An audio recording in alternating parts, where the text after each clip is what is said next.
ঠিক আছে দাদা, আর দায়িত্ব আমার।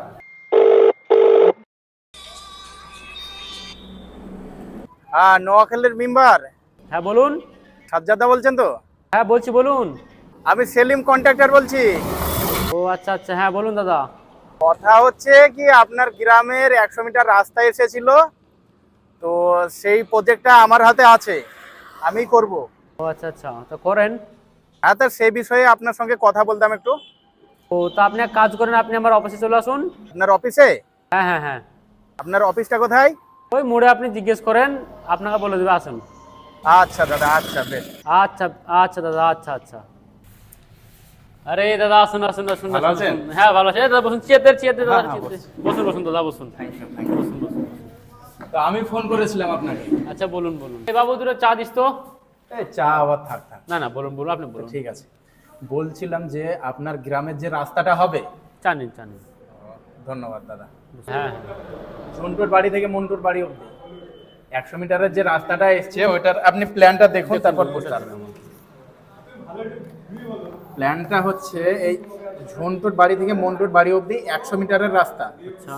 তো রাজনীতির ব্যাপার তো আপনি ভালোই জানেন, হ্যাঁ মানে আপনাকে তো রাজনীতি হ্যাঁ, শেখাতে বলুন হবে আপনি না। বলুন, আপনি বলুন। আমি অন্যান্য গ্রাম যাই তো আগে মেম্বারের সঙ্গে কথা বলি। আচ্ছা আচ্ছা তো ব্যাপার হচ্ছে, উপর মহলে 30% মানে রাস্তা টাকা খেয়ে নিয়েছে, মানে 30 মিটার টাকা দেয়নি, আচ্ছা 70 মিটারের টাকা আসছে। আমি চাইছি যে 50 মিটার রাস্তা করব, অর্ধেকটা। আচ্ছা আচ্ছা।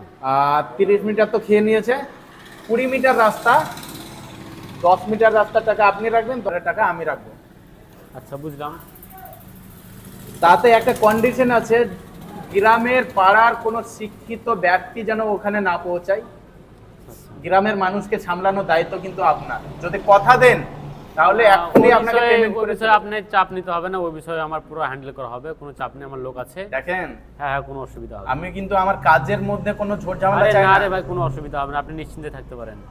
ডিল ফাইনাল তাহলে? একদম একদম। Thank you. আমি পেমেন্টটা করে দেই, আমার আগে পেমেন্ট দাদা। না না, ঠিকই আছে। পেমেন্ট না করে কিন্তু কাজ হবে না। চেক করে নেন, না না, চেক করবো না আর। দেখে নেন পুরো। না না, ঠিক আছে। আপনার ছেলে পেলে শক্ত আছে তো সব?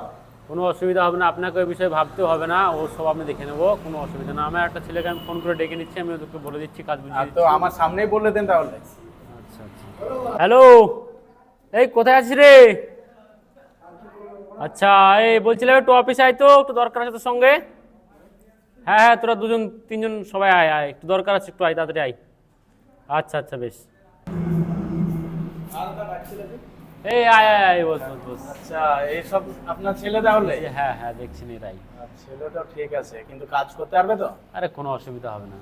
দেখেন, আমার ওখানে কোনো বাধা বিপত্তি কিন্তু আমি চাই না। না না, দেখেন আমি একটা আমি শিক্ষিত মশা মাছিও যেন আমার কাজের গোড়ায় না আসে। কোনো সমস্যা হবে না, কোনো সমস্যা, আপনার ভাবতে হবে না ওইসব নিয়ে। আচ্ছা শোন, এই তোদের পাড়া ওই যে রাস্তাটা হবে, তো ওই দাদা কন্ট্যাক্ট আছে, তো কোনো রকম যাতে অসুবিধা না হয় একটু দেখাশোনা করিস, আর কোনো মানুষজন সে কোনো ঝামেলা সৃষ্টি না করতে পারে, ঠিক আছে তো? ঠিক আছে দাদা, আর দায়িত্ব আমার। আচ্ছা বেশ। দায়িত্ব তো? হ্যাঁ। ওখানে কোনো ঝামেলা আমি চাই না, কিন্তু কাজ করে বেরিয়ে চলে আসবো, কেউ যেন কোনো কথা না বলে। না না, ওকে, ওকে, এই নে যা, ঠিক তোরা আছে। একটা ফিস্টি করে খেয়ে নে যা। তো বেশ, ঠিক আছে তাহলে আমি উঠলাম। হ্যাঁ আপনি যান, তাহলে সামনের সপ্তাহে দেখা হচ্ছে। কোনো অসুবিধা হবে না। ওকে।